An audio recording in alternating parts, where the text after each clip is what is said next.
Today's tea tasting is from Red Blossom Tea Company, and it's Lychee Black. Now, their packaging is not too specific, so you have to go to their website to read more about it, and we'll look at that later. They call it chopped, and it's still CTC, but it is chopped. It's not really small like cut to a curl. It's cut. It's larger pieces, and I rather like that. And it looks like really good quality tea. I guess I do see a little stick right there. There are some different colors. So it's a little bit of variety. I wonder if the different color is the lychee. I may never know.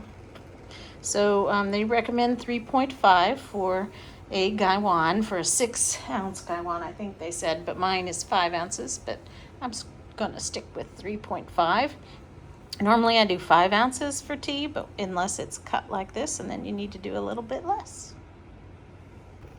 Here's the color of the liquor for like a 20-second steep. They recommend a 1-minute steep, which I think is probably good. But for my tasting, I went with 20 seconds. It's got a dark kind of red color to it. And there's the leaves after they're brewed. Now, I've had this several times before, and I know I like it. Now, the color is a little bit darker when I brew it longer. It's beautiful tea. So I brewed it a little bit longer, and you can see it's much darker and kind of a red tinted mahogany look. Here are my tasting notes for this Lychee Black tea from Red Blossom Tea Company out of California. It's also known as this spelling, which is similar to lychee, and Hong Cha would mean black tea. Cha means tea. My tasting date, it's black. This is actually from the Red Blossom website, this image.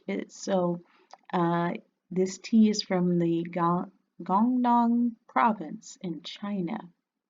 And from the website, it says it's a chopped and scented tea. So I went ahead and put my CTC cut tear curl graphic there. But I do like that this is chopped as in larger pieces than a CTC. So it's not really a CTC, and their use of the word chopped is pretty good.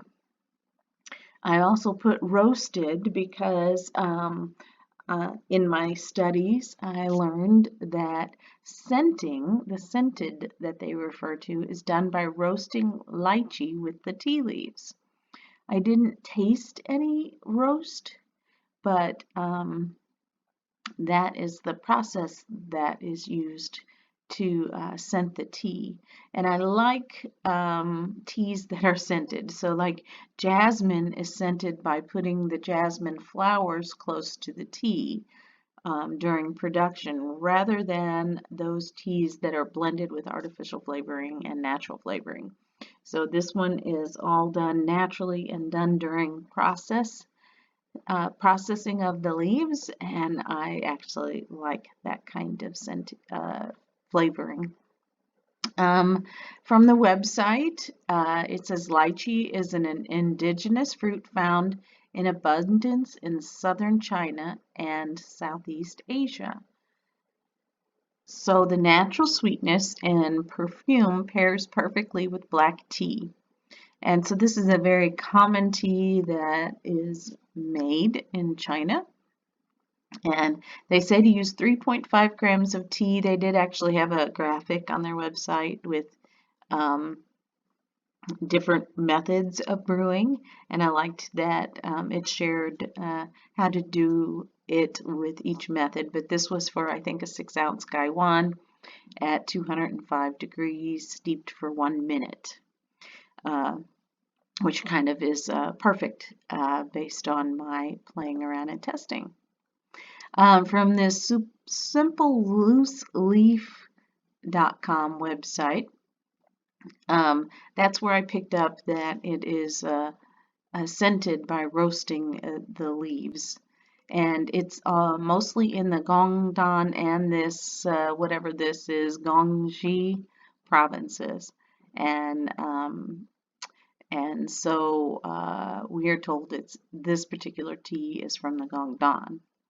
And the lychee is a small fruit with white flesh. So I just did a Google search and grabbed the image screenshot from the search results. So you see here that it is pink on the outside and white right inside. That's where they call the flesh. It's kind of a pretty fruit. And it peels easily and is eaten raw. So you can see there it's from the lychee, which is similar to that AKA name of the tea up here, but not quite the same. But there it is on the tree. But you can see it's the genus lychee in the soapberry family. That's funny to me.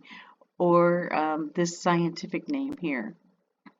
And it's a tree. And so I grabbed a picture of the fruit they have online of this tree. There, if you Google, you can also see the size of the tree. It's not very big. So the aroma flavor is fruit. It smells so good. The fruit of the lychee comes through strong. It also smells sweet, but I don't get much roasted flavor.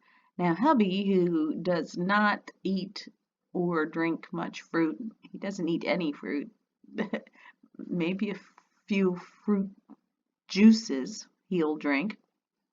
So he had to identify with it with what he's familiar with, and he got roasty, toasty, and chocolatey. No chocolatey for me, but there is no right or wrong answers. You have to identify it with your experiences. Color, I've got mahogany. The shorter brew, it was more of a copper color here, but then it gives a beautiful mahogany color whenever it's brewed, full brew.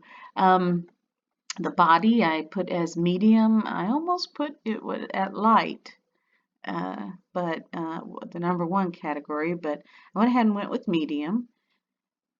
The astringency I have as bright, light, very lovely. I like that category the best. Taste, I bought this tea because I wanted to learn what lychee tastes like. I had a sense of it, learning by some teas saying it tastes like lychee and me trying to identify it, but this one is just lychee. And since this fruit is not in America and we can't buy it in America, I can't go just taste it. I might be able to special order it or find it somewhere, but I haven't worked too hard at it. But now I know what it tastes like, and it is fruity and it does taste good, and I really like it. There is a little sour in the taste, but it is pleasant, and it also has a natural sweetness, so sweet and sour kind of go together sometimes. Lychee is most similar to the flavor of a grape, but more with the raisin flavor, because grapes are taken and made into raisins. Or at least that's the best I've read some time ago to describe it. And hubby got toasty roasty coffee thing with no chocolate when he was tasting. He doesn't eat fruit. I already told you about that. I told him, think grape juice, and he still did not get any fruit. So I did get a lot of steeps out of my 3.5 ounces, so that's awesomeness. The finish I have as lingering. There's still that fruit lychee in the finish, but the sour note that comes out and hangs in the back of the throat. That's kind of where the sour note is more than anything is in the finish. And it may be somewhat mouth-watering as well. And I gave it 5 hearts. Um, this is a good all-around basic tea that has its own unique fruity taste. And it's good to drink by itself, or it could be iced or um, be a mixed drink used with other ingredients, such as some sort of bubbly with fruit, or it could be blended, used as a good base for anything. So this is a really good all-around tea that I can drink without sugar, and I actually really liked it.